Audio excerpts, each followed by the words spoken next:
You are listening to the Will Power Podcast. Welcome to the show. I am Will Holdren, and I talk with some of the most influential CEOs, entrepreneurial leaders, and thought leaders to reveal the secrets that have led to their success. I believe that with the right knowledge and mindset, you can do anything you say your mind to. So if you want to learn how to change your life for the better, if you want to learn how millionaires actually became wealthy, or if you want to develop and start your own business from the ground up with the right knowledge to help you, then you are in the right place because this is the Willpower Podcast.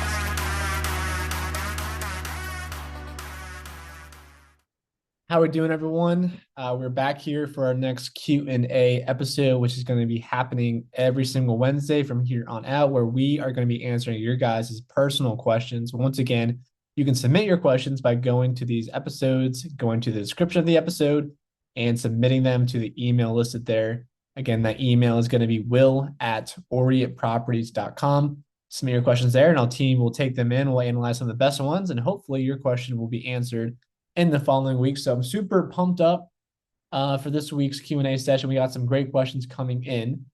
The first question we have is from Angela, based out of Florida. And she is actually asking a political question, which is, how do you see current government regulations impacting real estate investors? So this is really an interesting question. There's been a lot of talk, obviously, recently about Trump and all the tariffs that he is putting on other countries, and really just how he has markets going all over the place. The markets are acting unexpectedly, and there's a lot of chaos, which again is going to cause the markets to act, in special ways. Again, the stock market is a leading indicator. So when these tariffs are announced or something unexpected happens, it'll be the first one to kind of look at what's expected 6 months to a year ahead.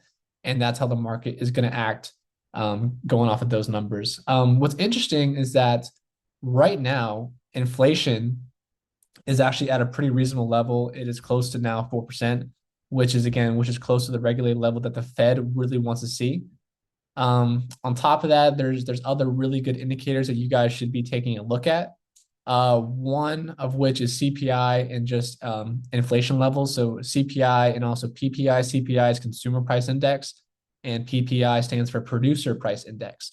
And both of those numbers right now are around 3%. And essentially what that means is that the cost of gold, the cost of goods to go out and buy, there's not a lot of inflation on those goods out there. Which is a good thing, right, for the economy. But again, a lot of people, if you go out and ask people, they still feel like inflation is very real out there in the economy. And that is because the prime rate, again, is at about 7.5%, which is expensive, right? And the average 30-year mortgage is also right around 6.6% nationwide.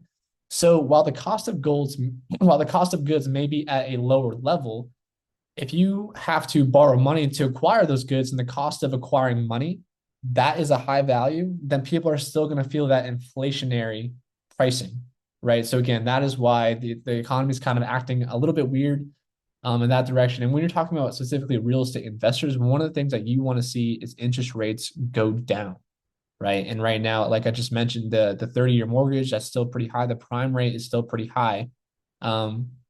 So it'll be interesting to see that. But like I mentioned, mainly because the overall inflation rates are pretty much lower, I do not see the Fed lowering the overall rate, which means I think mortgage rates are going to pretty much stay higher for the next year in that range. But what's interesting about the current government, obviously Donald Trump and his administration, they are very heavily tied to real estate.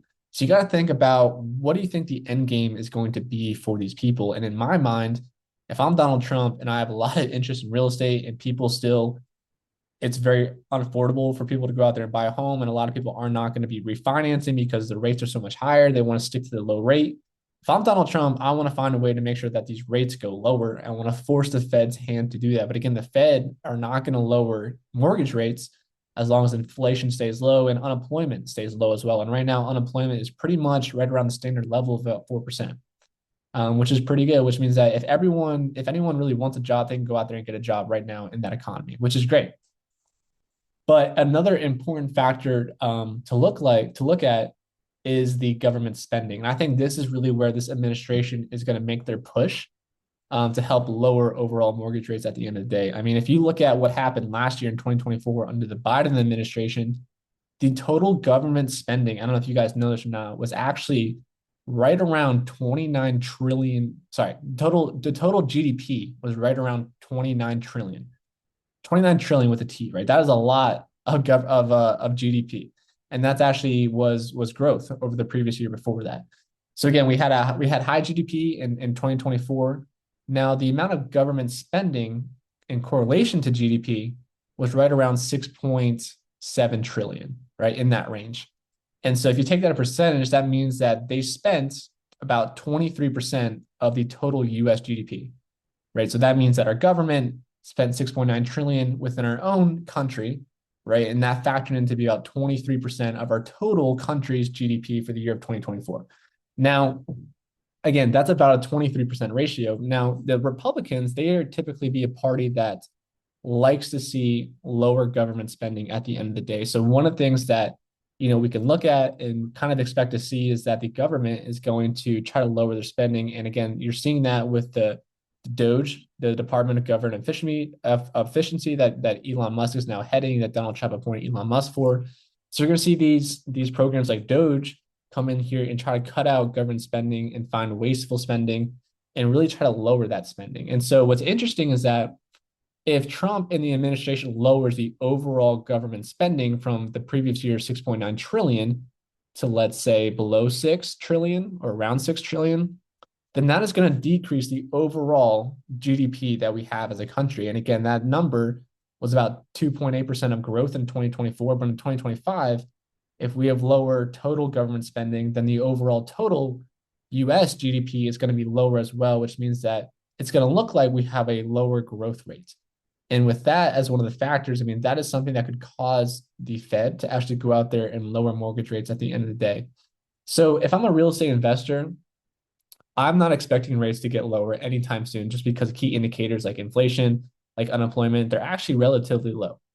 And so that is not going to be a motivating factor to make me want to drop rates. But now if the GDP drops, inflation goes up, unemployment goes up, again, Trump is going to be laying off a lot of government workers. That's going to lead to unemployment rising. If there's a bunch of these factors going on, then potentially we could see rate cuts here, at the end of this year or into next year. So I think that'll be something very interesting to focus on and to look at as well. The next question is, should the government play a larger role in regulating short-term rentals like Airbnb? Why or why not? This is a really good question. And if you guys are real estate investors, you guys look to get into real estate investing, you want to ensure that you are in a state that is typically more conservative. And what I mean by that is some states have very democratic style laws that very heavily favor the tenant, meaning that if they don't pay rent on time, it becomes very hard to evict that kind of tenant. So if, as the real estate investor, I want the government to stay out of it as much as possible, so then I have more control over my property and more control over what actually happens in the property, right? Because if someone doesn't pay the rent on time, then that is really going to affect me and my bottom line. And I don't want that, right? And I want to be able to go out there and really just evict people. So again, it's important that you guys, take into consideration that you guys are going out there and investing in typically red states or typical states that have, conservative laws that are out there. So again, that's an important factor. I mean, I personally would not invest in states that tend to go more blue. I mean, if you look at California, for instance, that state typically is blue, it's democratic. Some of their laws, it's insanely hard for an investor to go out there and make a profit in California. So again, it's just something to go out there and keep in mind.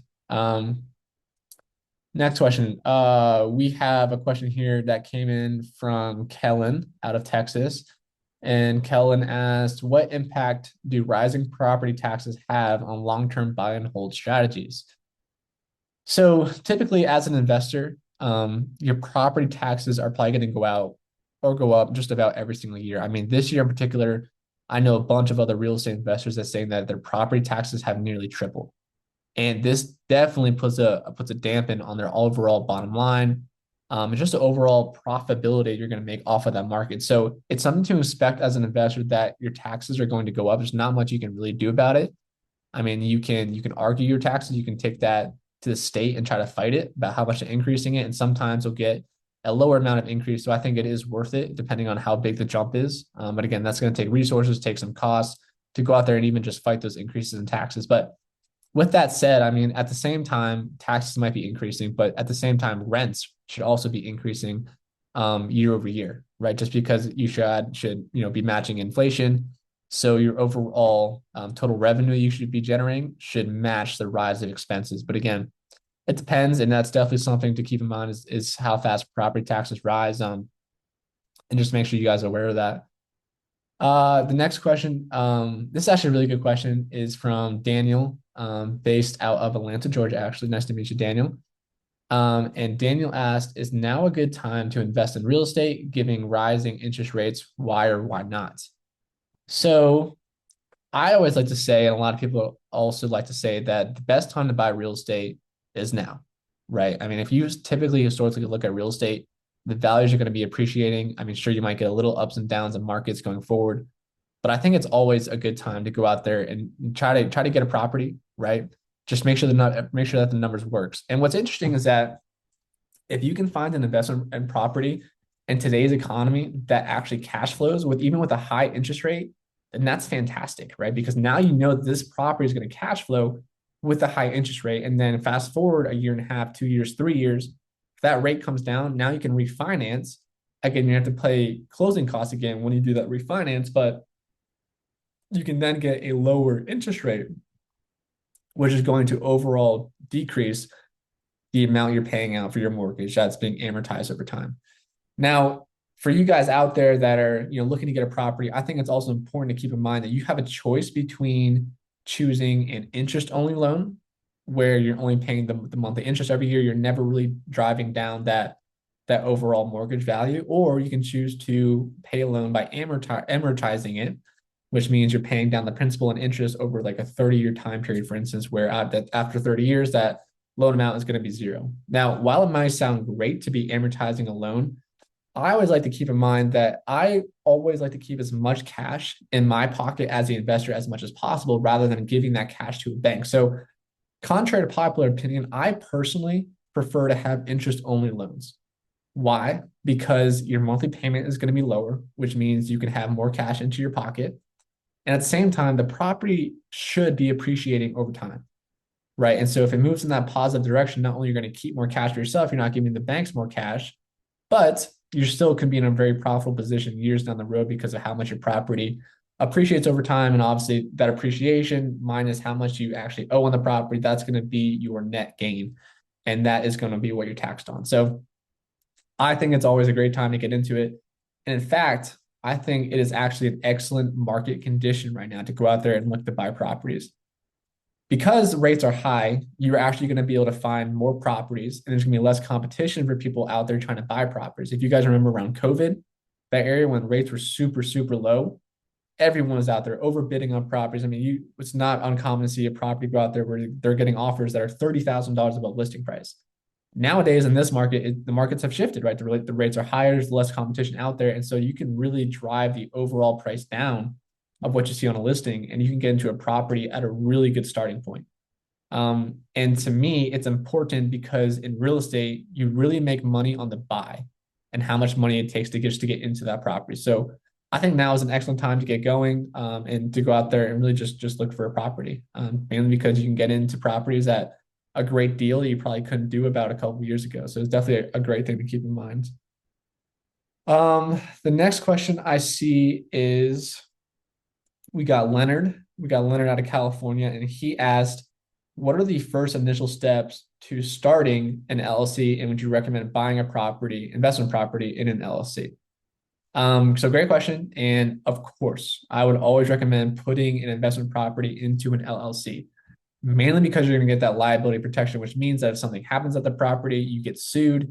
It's not you that's going to be sued. It's going to be your LLC getting sued. And the most you can lose is the assets that are under that LLC, which means that you're not going to get any of your personal assets also taken away from you. So that to me is very important. So I definitely recommend putting investment properties into an LLC. Now, a lot of you guys ask, what about my personal residences? Now, for personal residences, I would definitely recommend keeping that into your personal name just to keep things uncomplicated, right? Personal residence, put in your personal name.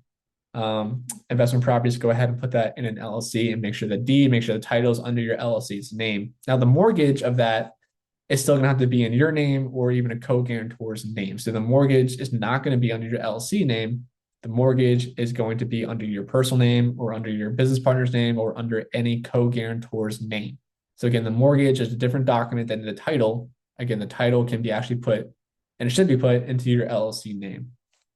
Now, with that said, the first step to getting started with an LLC is to go ahead and file your LLC. Again, right, you can go to whatever state you're in, just type in, for instance, Georgia Secretary of State. You can file for a new business right there. You can actually do it yourself.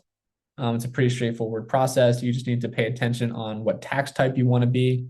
If you guys are making an LLC just for yourself, it's going to be a sole proprietorship. Because it's sole proprietorship, it's going to be a disregarded entity for tax purposes if it is going to be owned by 100% by you, which means that at the end of the year, when you guys are focusing on taxes and running QuickBooks, everything that happened in that sole proprietorship, whether it's revenue, expenses, that is all going to show up on your personal tax return, right? Not on your separate LLC tax return. So that's an important thing to keep in mind. Now, if you guys have a business partner, then you guys are going to be starting a partnership. And partnerships are going to have their own personal tax return, right? They're going to have their own EIN number, which is basically the social security number for that company. And at the end of the year, you are going to have K1s for each of the partners. And you're also going to file your own partnership tax return. So it's important to make sure you talk about that with your CPA. Make sure you understand how that structure works. I think that's a great way just to get started. And as well, make sure you do it correctly. So then when you put properties in there, you don't have to go back to the IRS, which is just a whole nother process, and just work with the IRS on how to change certain things. You might want to make sure you definitely avoid that type of situation. So that's a good question there. The next question we have, and the one more we'll talk about today, is how do you balance paying down debt versus leveraging debt for growth in real estate investing?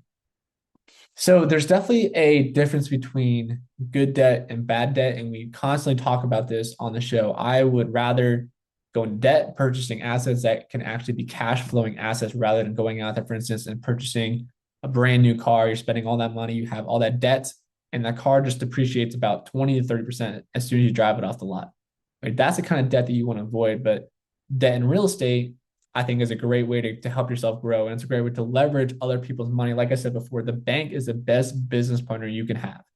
Right now, they're going to be asking, like I mentioned, from 6 to 7% just to borrow their money, but they're also not taking any equity in the property, right? Like a business partner would. So make sure you can leverage a bank's cash and make sure you can find a good lender you can go out there and grow with. Now, it's important to keep in mind that depending on what your W-2 income is, or depending what that looks like, or depending what your credit history looks like, there's only so much money that a bank will actually go out there and lend to you. So it's important to realize that you can't just go out there and get 10 loans in your personal name because you feel like it, right? So it's definitely important to keep that in mind.